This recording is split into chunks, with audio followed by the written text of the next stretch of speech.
I didn't shave before filming this. So is this the best budget vlogging lens? Let's talk about it. I say that like I'm gonna have some like theme song montage, but I didn't really make one. So this is the second lens I bought for my Nikon D5100. It is the Tokina 11 to 16 millimeter f2.8 lens. It says here version 2, so I bought the second one they made. I wanted a lens for vlogging. If you're a vlogger, you are in tight spaces, you're filming your face a lot, you need something that is pretty much, I hate to say it, but like the best thing to replace a GoPro. I was searching for lenses anywhere between the 8mm range, which is pretty much fisheye, to like 18mm range, which is what you're seeing right now. Those are the focal length ranges that are going to essentially replace what you're getting on a GoPro. This lens is for Nikon. It has a Canon version. I think it has a Sony version, but honestly, if you're purchasing Sony cameras, you have a lot of other things to think about, like what kind of Ferrari you're gonna buy. That was a joke, because Sony cameras are so expensive.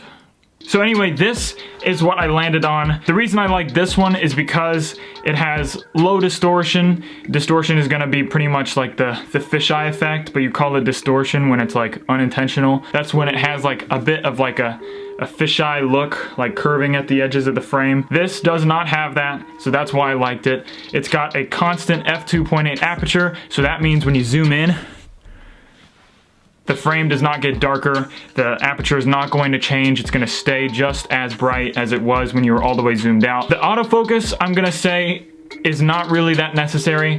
The autofocus on this lens is absolute garbage. It's loud, it's slow, it's hardly ever accurate.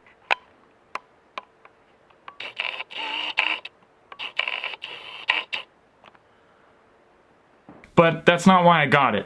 If you have a lens as wide as 11mm, even 18mm, focus really does not matter. It can be just the slightest bit out of focus, and it's not gonna matter as much as like a 50mm lens being slightly out of focus. So manual focus on this, it's easy.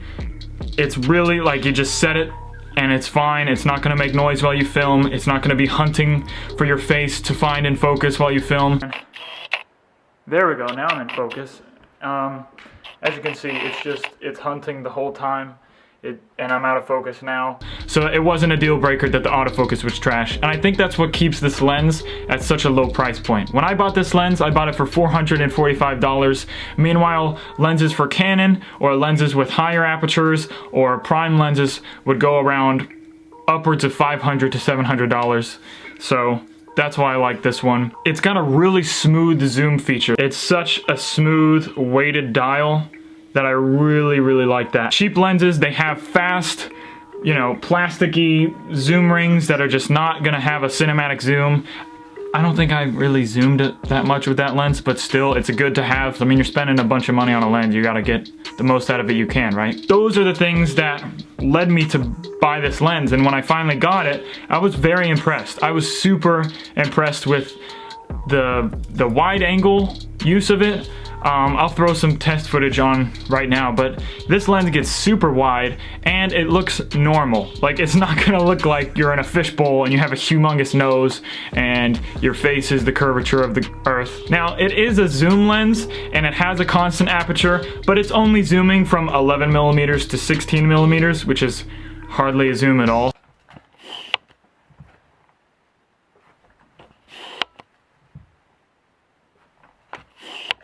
So I would say don't worry about that. Get it because it's gonna be wide, not because it has this tremendous zoom range. And I think that's why f2.8, the constant aperture of f2.8 is so easy to do, is because you're only moving 5mm of focal length, that it's not gonna take that much. But that being said, f2.8 is a great aperture. It's gonna provide a ton of light into the lens. It's gonna have a nice blurry background. I know I said that focus really doesn't matter at a wide angle, but if you are vlogging, it's gonna be a close enough subject that you are gonna have a blurry background. So that's a plus. Who would I recommend this lens for? I would recommend this lens for someone who is going from vlogging on their phone, vlogging on a point and shoot, vlogging on a GoPro. This is not a portrait lens. This is not gonna take flattering images of your friends. It's not gonna be the quality of a 35mm, a fast 50mm. It's not gonna do that, all right? So don't expect it to do that. Expect it to be a good vlog lens, to be reliable, to be easy to use, and to provide relatively good low light. Vloggers who are coming from something cheap that are wanting to step into the DSLR vlogging game, and you bought a DSLR, hopefully you bought a DSLR on eBay and the body only, so you can just go straight to a lens like this rather than having to deal with the drama of, oh, I got a kit lens, it is so trash, now I gotta take this lens off and I gotta put the lens cover on it and then I gotta sell it. How much do I charge for a kit lens because it's garbage and I want to get rid of it so I can buy something better? Skip the drama. You can get a cheap DSLR for even cheaper if you just buy the body. Just a little mini tip for you. Yeah, hopefully you bought a DSLR body only off eBay so you can go straight to a lens like this. Or you could just ignore all forms of logic and just buy an 8mm fisheye lens and say, my life is a skateboard movie. Of course, lenses are gonna be expensive, but I think it's totally worth it buying this. It's still a great lens.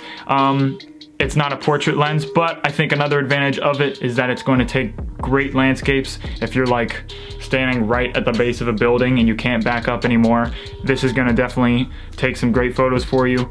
The only thing is like the autofocus is terrible, but this focus ring is really easy to move and tells you exactly where your subject should be if you want to get it in focus, so not really a big deal in that category. So that's it. This is the review of the Tokina 11 to 16mm lens. When I was researching this lens, there was not a lot of reviews that targeted the review towards like the vlogging aspect of it, because if you're a vlogger, you're not gonna buy a 100mm macro. That's not the first lens you're gonna buy. That's probably never gonna be a lens you're gonna buy if you're a vlogger. You're gonna get something wide, you're gonna get something relatively cheap and good quality, so I think this checks off on a lot of those aspects. So hope you enjoyed the video. Hope this was helpful. Hopefully you end up getting this lens and you like it. I know I did. But that's gonna be about it. Thanks so much for watching. Subscribe if you want, and I'll see you guys later.